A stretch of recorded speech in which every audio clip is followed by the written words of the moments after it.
What is going on, guys? DBG here, and in this video we are going to be doing another one of our squad builders. This is going to be a squad builder that is roughly 30,000 MT, and I'm just going to say this now, there are going to be some evo cards. These guys fully evolved. Obviously I think most of them individually will cost more than 30,000 MT, but at their cheapest this squad is around 30k MT. There are also alternatives for all these players. I just wanted to use some of the newer players. So at the point guard position, just for example, is Devin Harris.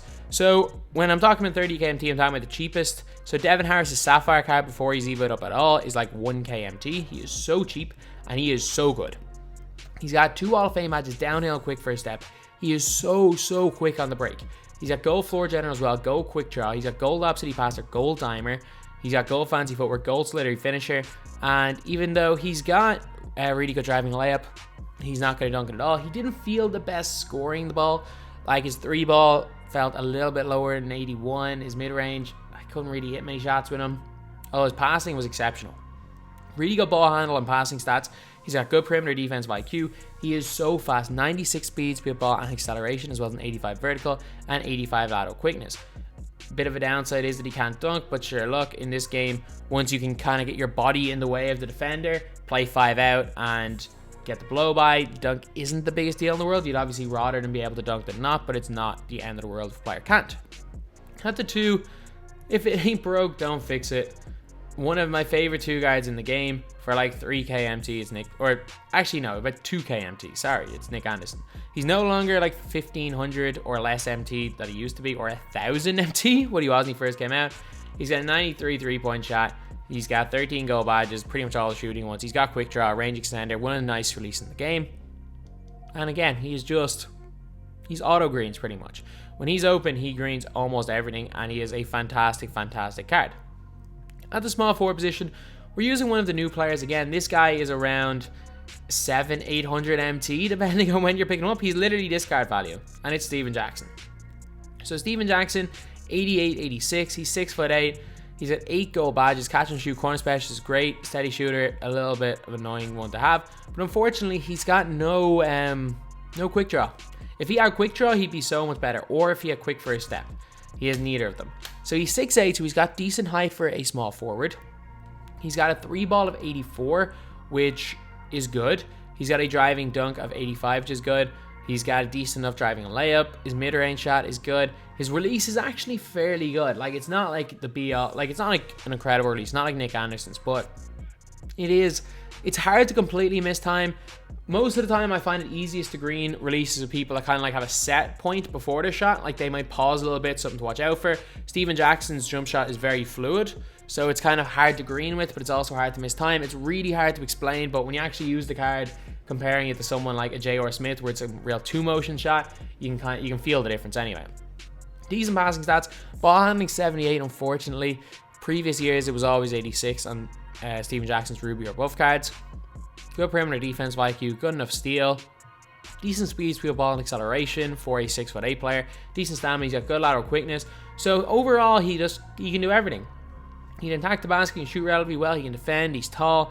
Problem is that he just doesn't have quick draw, which means he's not like this incredible player. But for his price of less than 1000 MT, you can't go wrong. The power forward and center position are the budget duo that are going to be used in so many squads. There's actually no point even going over these guys. Just like last year when both of these guys were Ruby, these are now the budget duo for most extreme budget squads. It is Kristaps Porzingis, and I'll put a contract on him. And then it is at the center position, Karl-Anthony Towns. These 2 guys are both really good. Both extreme budget players. Porzingis is like 2,000 or less, and Karl-Anthony Towns is less than 3k MT. Like for this starting 5, you've got like 1k, maybe 3k with 2 of these, 4k, 6k, 8, 9k for the starting 5. Obviously at their cheapest. But Kristaps, 7'3", shooter, rebounds well enough, and isn't particularly slow. Karl-Anthony Towns is 7 foot. He's got decent post game. He can shoot the 3, he can shoot the mid, he can shoot free throws, he can rebound, he can block shots. He's fast, really fast for a center, especially a current day center, especially like a center from day 1, and is just a really nice card. Then off the bench, the point guard. This is cheating a little bit because this guy is probably over 100k. It's Steve Nash. So Steve Nash is really, really good. He's about 6 to 7k maximum, his Emerald card. It is a fair bit of a grind. It's not too bad to evo him up once and he evos up to a Ruby, but to get him to a Diamond is definitely tough. He got 3 Hall of Fame badges, really good gold badges. Stats wise, he's really good. He can shoot the 3, shoots the mid. Ball handling is really good. Passing is exceptional. He's fast. He's just like a slightly better shooting Devin Harris. And I'm saying this right now. Devin Harris and Steve Nash, they have like really similar crossover animations. Steve Nash is only the tiniest bit better than Devin Harris, and Devin Harris is way cheaper and easier to evo. So if I would not advise you guys spend all your time grinding up Steve Nash, but Devin Harris is a player, once you get him to an Amethyst, is an absolute beast of a card. Then at the 2, we have got a small forward, another evo card, but when he's fully, this card is terrible. As an Emerald, he is terrible, but when he gets fully evoed up, he actually is quite good. He gets no Hall of Fame badges, 20 gold, but they include quick first step, downhill, quick draw, which is really, really important. He has got a 3-ball of 89, mid-range of 85, driving of 88, decent enough ball handling. He's got good enough speed, speed, ball, and acceleration, great vertical, good lateral quickness. He's a great 3-and-D player. Problem is that without quick draw, his release is broken. His release is absolutely broken without quick draw. Whereas in previous years, Finley has had a good release. I don't know what the hell they did to Finley's release this year, but without quick draw, it is absolutely shocking. So, I don't know. He is a little bit of a grind to evo up. And supposedly, even once he gets to a Ruby, he's really good. But he's fantastic as an Amethyst. So, like if you guys do want alternatives for roughly the same price, the point guard position, I'd say go for a De'Aaron Fox, who's obviously not as good as Steve Nash, but he's not like, there's going to be a difference, but it's not a significant difference. And instead of Michael Finley, I don't even know. Clay is about 4k MT. He's not a bad option to use. Obviously not the same type of player, but Clay is really good. Or you can use, yeah, Clay. That's about it. That's about it. That'll give you anyway a similar production level to Michael Finley without breaking the bank. And Michael Finley is around the 4 to 5k MT range, picking him up at an Emerald. The small forward position, we've got another player that's a staple of these budget squads. It is Wally Szczerbiak. So Wally Szczerbiak, Nick Anderson, and these two guys here are a staple to any budget squad. Szczerbiak got range extender, super fast release. He's got quick draw as well. Shoots the ball really well, and has got a 93-point rating. Also, the fact he's 6'7", he's not particularly small either. They're on small forward position. At the power forward position, we have another staple of budget GOAT squads, and it's Luke Walton. Luke Walton is a god. He's an 82 ball handle. I actually want to check. He does go up in ball handle, doesn't he? So he can speed boost. He's a power forward who can speed boost. He is 6'8", so he's not small either. 19 gold badges, including quick draw. He's got a really nice release. He's also a good rebounder. Defensively, he's really good, really versatile. He can shoot the mid, he can shoot the 3, he can dunk a bit, he can speed boost, he can pass. He's got a not great block, but a good steal, decent perimeter and interior defense, decent rebounder, great speed, ball, and acceleration for a power forward, a good enough lateral quickness. He's just so versatile, so cheap, and just so good in this game. Trust me, like, Luke Walton is a beast. And the center position, I don't really like this card. I use him in the gameplay. A lot of people really like him, but just for my playstyle, I can't really afford to have non-shooters. He actually did well in the game because he catches lobs really, really well, but it's Tyson Chandler. So, 16 gold badges for Tyson Chandler. Gold lobs city finisher is needed because, well, you definitely just need him catching lobs because he doesn't bring much else on offense.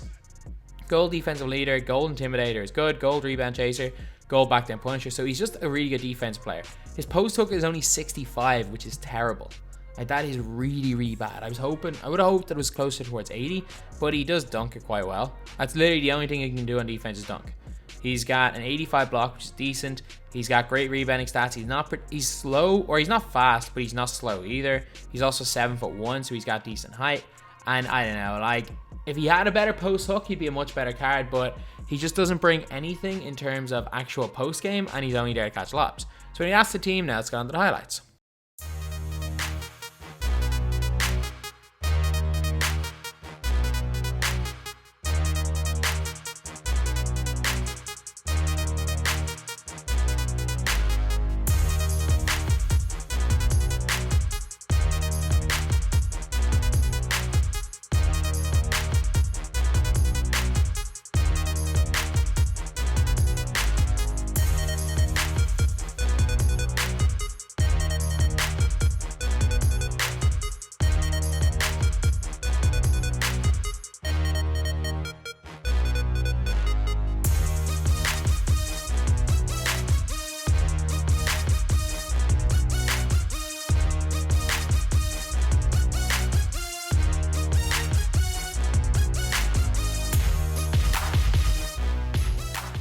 So anyway, that's the video. This team honestly can be used just like you're using a God Squad.